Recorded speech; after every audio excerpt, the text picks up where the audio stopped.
নমস্কার, আমি একজন হাউসওয়াইফ, একটা বাচ্চার মা। তো আমার একটা 1.5 বছরের বাচ্চা আছে, তাকে নিয়েই সময় কেটে যায়। তাকে খাওয়ানো, তাকে স্নান করানো, ঘুম পাড়ানো, সংসারের কাজকর্ম, রান্না বান্না, এই নিয়ে দিব্যি আছি। তারপরেও সারাদিন পরে যখন ফোনটা নিয়ে বসি, তো সবার ভিডিওগুলো যখন দেখি, আমারও না খুব ইচ্ছা হয় যে আমিও একটু ভিডিও বানাতে তো পারি। সবাই তো বাচ্চা নিয়ে সংসার সামলে সবাই ভিডিও বানাচ্ছে, আমি কেন পারবো না? তো এরকম ভাবি, সকালে উঠে ভাবি ক্যামেরাটা অন করবো, কিন্তু কিছুতেই আর হয়ে ওঠে না। চ্যানেলটা খুলেছি অনেক দিন হলো, কিন্তু না, আমি কোনো ভিডিওই দিতে পারছি না। ওই টুকটাক আর কি দিই, লং ভিডিও না আমি একদমই দিতে পারি না। তো কীভাবে কথা বলবো, কিভাবে শ্যুট করব, কিভাবে কি করব আমি বুঝতেই পারি না। প্রত্যেক দিন শুতে যাওয়ার আগে ভাবি না, কালকে থেকে আমি শুরু করবই। তো সকাল হয় আবার আমার সব ভুলে যায়, সব আর শ্যুট করা হয় না। তো যাই হোক, সাহস করে আমি ক্যামেরাটা তুলে কিন্তু শ্যুট করতে শুরু করেছি। কেমন হবে, কি হবে আমি কিন্তু কিছুই জানি না, তবুও আমি সাহস করে শ্যুট করছি। তো ভিডিওটা আমি এডিট করে ছাড়বো। তোমরা যদি কেউ ভিডিওটা কোথাও থেকে দেখে থাকো, তাহলে কিন্তু আমায় কমেন্ট করে জানিও আমার কোথায় ভুল হয়েছে, কোন জায়গাটা ঠিক করতে হবে।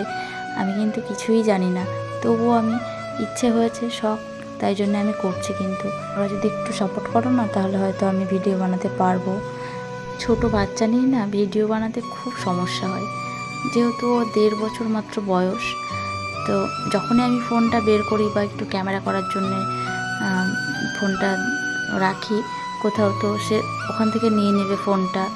আর আমি যেহেতু একা একাই থাকি না এখানে, কেউ তো নেই যে তাকে একটু ধরবে বা আমাকে একটু ক্যামেরাটা করে দেবে।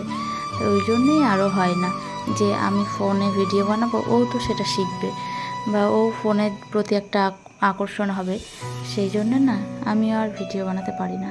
কথা বলতে বলতে না আমার সবজি কাটা, ঘর পরিষ্কার করা সব কিছু হয়ে গেছে। এদিকে সোনার বাবা এসছে চিকেন নিয়ে, তো চিকেনটা ধুয়ে দিচ্ছিল দুজনে মিলেই।